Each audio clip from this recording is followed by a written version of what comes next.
Hello everyone, welcome to physics lecture. In today's lecture, we will study about potentiometer. Potentiometer is also a device and very important from board point of view. And what is its use? क्या use है आपका? सबसे पहले हम use देखते हैं, उसके बाद प्रिंसिपल. अब it is used to compare EMF of two cells or to find the internal resistance of the cell. EMF को कंपेयर करने के लिए या इंटरनल रेजिस्टेंस को निकालने के लिए इसका यूज करते हैं. प्रिंसिपल क्या है? When a constant current flows through a wire of uniform cross section area. कोई भी वायर है, मान लो ये वायर है, कोई भी यहाँ से ए बी वायर है. ए बी वायर का जो क्रॉस सेक्शन एरिया ए है वो क्या है? सेम है. और कंपोजिशन मींस कि आपका एक ही मटेरियल से वो बनी हुई है. आपका यहाँ से लेके पूरी वायर एक ही मटेरियल से बनी हुई है, तो रो क्या रहेगा उसके लिए? सेम. तो उस केस में जो पोटेंशियल ड्रॉप होगा across any length of the wire is directly proportional to that length. यानी कि जो पोटेंशियल का ड्रॉप होगा वो किसके डायरेक्टली प्रोपोर्शनल होगा? लेंथ के. तो V equals to I R. हम ये जानते हैं ओम्स लॉ से, V equals to I R. I R क्या हो जाएगा? किसी भी वायर का resistance rho L by A होता है. अगर ए कांस्टेंट है और रो कांस्टेंट है, एक rho constant and a constant and constant current means current भी क्या फ्लो कर रहा है? कांस्टेंट है. तो it means I rho by a equals to constant. इसका प्रिंसिपल ये बोलता है कि जब ये तीनों चीजें कांस्टेंट है तो जो पोटेंशियल ड्रॉप होगा वो किसके डायरेक्टली प्रोपोर्शनल होगा? लेंथ के. डायरेक्टली प्रोपोर्शनल को जब रिमूव आउट करेंगे तो we put a constant that is k, और k equals to p by l, और k is nothing but potential gradient. k is nothing but potential gradient. अब potential gradient किस तरह से हम ये potential gradient ही एक ऐसी चीज है जो बताएगा कि हमें कौन सा पोटेंशियोमीटर यूज करना चाहिए. हमें वो वाला पोटेंशियोमीटर यूज करना चाहिए जिसके अंदर पोटेंशियल ग्रेडियंट की वैल्यू क्या आए? कम से कम आए. और वो कब कम से कम आ सकती है? जब आपकी लेंथ ज़्यादा से ज़्यादा होगी. क्योंकि हमने 11th क्लास में भी हमने स्क्रू गेज और वर्नियर कैलिपर का प्रैक्टिकल करा, तो लेकिन स्क्रू गेज से जो भी हम मेजरमेंट करते थे वो ज़्यादा एक्यूरेट मानते थे. क्यों बेटा? क्योंकि उसके अंदर लिस्ट काउंट आपका ज़्यादा नंबर ऑफ डेसिमल पॉइंट तक निकालते थे. और तो इसी केस में भी इस तरह का ही है कि जिसका आपका क्या है, के की वैल्यू लेस आएगी जिसके लिए, क्योंकि लेंथ जिसकी बड़ी होगी उसके लिए के की वैल्यू क्या आएगी? लेस. अब ये ग्राफ क्या है? V और L के बीच में स्ट्रेट लाइन ग्राफ है. तो आपका V और L के बीच में क्या है? ये एक स्ट्रेट लाइन ग्राफ है.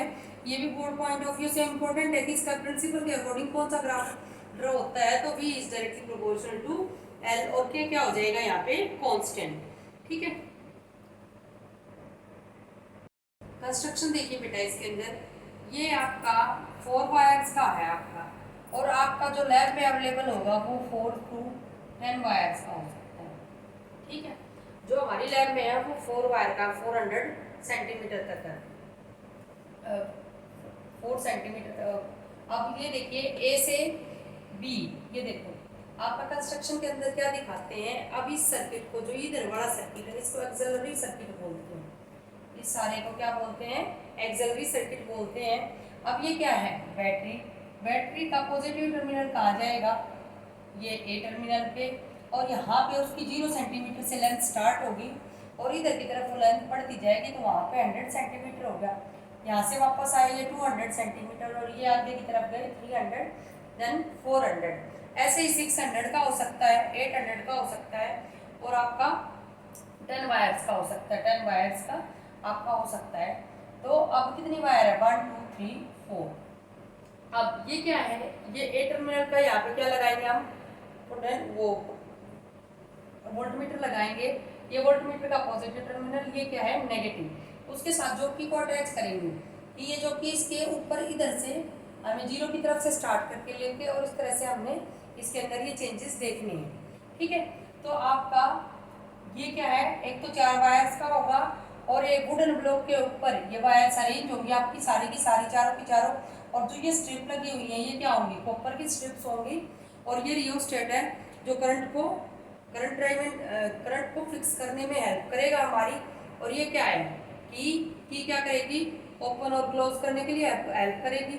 और ये क्या है? आपकी बैटरी लगी हुई है आपकी इसके अंदर. ठीक है. अब देखना बेटा इसके अंदर जब हम इस तरह से कनेक्शन करेंगे तो ये आपका किसका लिए बन जाएगा, आपका potentiometer used for comparison of EMF of two cells. ये उसके लिए डायग्राम आपका दो सेल्स के लिए किस तरह से ईएमएफ का कंपैरिजन करेंगे वो है। तो आपका यहाँ से इस की को बंद करेंगे, एक कांस्टेंट करंट रियोस्टेट की हेल्प से सर्किट के अंदर देंगे, क्योंकि बेसिक प्रिंसिपल ही यही था आपका कि जब सर्किट के अंदर कांस्टेंट करंट होगा तभी आपका जो पोटेंशियल डिफरेंस है वो किसके डायरेक्टली प्रोपोर्शनल होगा, लेंथ के। तो अब दो सेल है हमारे पास E1 और E2, लेग्रांजे भी हो सकती है, डेनियल सेल भी, एक लेग्रांजे ले लो एक डेनियल सेल ले लो, उनका कंपैरिजन करना है तो, और ये दो लगा दी हमने की। अब आपको सबसे पहले तो आप लैब में भी इसी तरह से सर्किट जोड़ोगे आपका जब आओगे तो क्या है, सबसे पहले पॉजिटिव टर्मिनल से स्टार्टिंग करनी है हमने। पॉजिटिव टर्मिनल से एक वायर यहाँ पे जाएगी, यहाँ पे एक कनेक्शन होगा इस तरह से, इसके अंदर ये वायर जाएगी, दो वायर्स यहाँ से आएंगे बेटा पॉजिटिव टर्मिनल से बैटरी के से सेल्स के से, तो ये यहाँ पे आ जाएंगी। तो यहाँ पे नंबर ऑफ वायर्स कितनी होगी, 3, तीनों को इस पॉइंट पे ज्वाइन कर देंगे। उसके बाद जो इसका नेगेटिव टर्मिनल होगा वो एक की के साथ अटैच होगा, इसका नेगेटिव टर्मिनल भी क्या दूसरी की के साथ अटैच होगा आपका। उसके बाद जो बीच में वायर होगी ये क्या जाएगी रेजिस्टेंस बॉक्स के साथ। कल आपको रेजिस्टेंस बॉक्स के बारे में बताया था कि रेजिस्टेंस बॉक्स रेजिस्टेंस की वैल्यू प्रोवाइड करता है, ठीक है। उसके अंदर आपका नंबर ऑफ कीज लगी होती है, जिस भी की को निकालोगे उसके अकॉर्डिंग सर्किट में रेजिस्टेंस आ जाता है। उसके बाद जी है गैल्वेनोमीटर, जी क्या है गैल्वेनोमीटर, और गैल्वेनोमीटर में डिफ्लेक्शन शो होने की वजह से आपका ये जॉकी की कंडीशन दिखा रहा है कि हम जॉकी को यहाँ पे लेके आए। जब हमने पहले तो इस सर्किट को क्या करें कर दिया क्लोज, कर दिया क्लोज करने के बाद आपका इस की को और क्लोज कर दिया। इस की को क्लोज करने की वजह से जो आपका करंट है यहाँ से उठता हुआ इस तरह से चला जाएगा। तो यहाँ पे जब हम जॉकी को रखेंगे तो उसके अंदर गैल्वेनोमीटर के अंदर कुछ ना कुछ डिफ्लेक्शन होगी। अब लेकिन हमने इसके ऊपर स्लाइड नहीं करवाना है इस बारे में, उसमें स्लाइड मीटर ब्रिज था आपका, लेकिन है सेम ही प्रैक्टिकल मिलते जुलते, लेकिन स्लाइड नहीं करवाना हमने, जॉकी को इस तरह से उठा उठा के रखना है इसके ऊपर। और जैसे ही हम इस पॉइंट पे पहुंचे और ये लेंथ हमने L1 कंसीडर कर ली, कितनी लेंथ है L1, तो उस केस में EMF किसके इक्वल आ गया K L1, EMF किसके इक्वल आ गया K L1, ठीक है।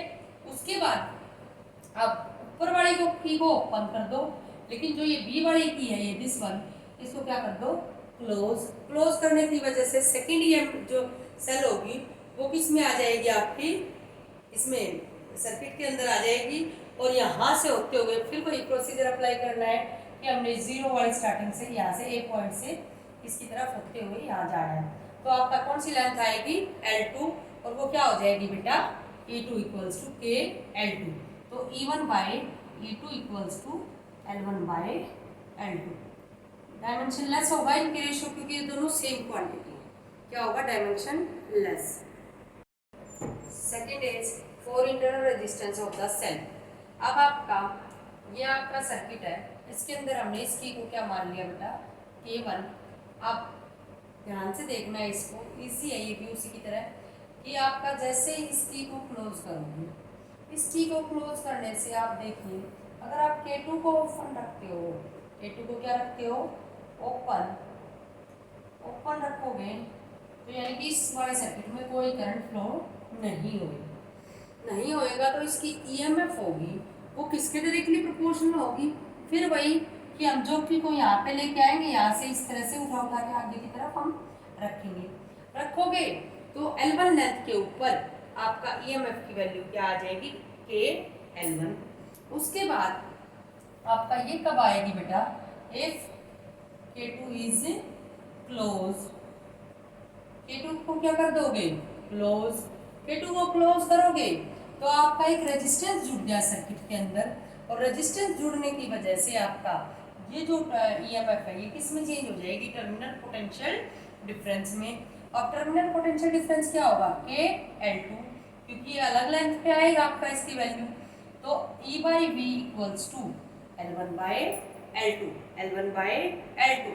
हम क्या जानते हैं, if R be the internal resistance of the cell then EMF equals to I R plus R, क्योंकि आपका ओम्स लॉ के according EB equals to I R होता है।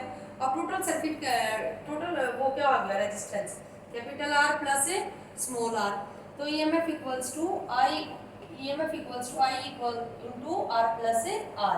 अब पोटेंशियल डिफरेंस क्या हो गया है, कैपिटल आई इंटू आर, ये दोनों हम जानते हैं। तो E by B equals to divide करोगे तो हमें क्या मिलेगा बेटा, दिस वन। उसके बाद अब ये किसके इक्वल है, L1 बाई L2।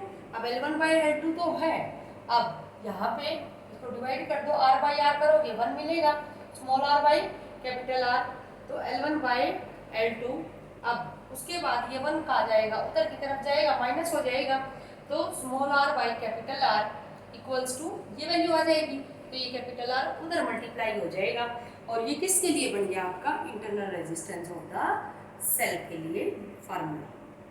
देखिए बेटा, a potentiometer is wire is 10 metre long, एक पोटेंशियोमीटर है जिसकी वायर 10 मीटर लॉन्ग है, रेजिस्टेंस है जिसका 18 ओम, उस वायर का रेजिस्टेंस कितना है 18 ohm. It is connected to a battery of 5 volt and internal resistance 2 ohm. Calculate the potential gradient of the wire. अब L equals to 10 metre, R equals to 18 ohm, E equals to 5 volt, R equals to 2 ohm। तो current through the potentiometer wire equals to, अब क्योंकि EMF equals to I capital R plus small r, क्योंकि आपका internal resistance के साथ जो external resistance होगा वो हमेशा ही किस में होगा, सीरीज में होगा, तो ये आएगा आपका। इस फार्मूले को यहाँ अप्लाई करने के बाद, वैल्यूज डालने के बाद वी गेट करंट 1.4 एम्पियर। अब potential gradient is given by V by L, V by L, और ओम्स लॉ के अकॉर्डिंग V क्या है, IR upon L। After putting these values we get potential gradient equals to 0.45 voltmeter minus 1। Second numerical is a potentiometer wire is supplied a constant voltage of 3 volt, a cell of EMF, this is balanced by the voltage drop across 216 centimeter of the wire, find the total length of the potentiometer wire। अब E क्या है 3 volt, E क्या है 3 volt, और first case में ए cell of EMF जब कितना है 1.08, तो उस केस में जो L1 आई वो कितनी आई 2.216, क्योंकि बैलेंस कंडीशन का क्या मतलब होता है कि गैल्वेनोमीटर के अंदर करंट की वैल्यू क्या है बच्चे 0, तो ये वैल्यू आई आपकी। अब उसके बाद आपका L कैलकुलेट करना है, आपने क्या कैलकुलेट करना है L। अब E by E1 equals to L by L1। अब आपका क्या है, वैल्यूज डाल दो सारी की सारी, इसके अंदर L कैलकुलेट करनी है, L कैलकुलेट हो जाएगी आपका, E कितना है 3, EMF कितनी है 1 फर्स्ट वाले की 1.08 और 216 ये है, तो आपकी लेंथ कितनी है बेटा 600 सेंटीमीटर। Thank you.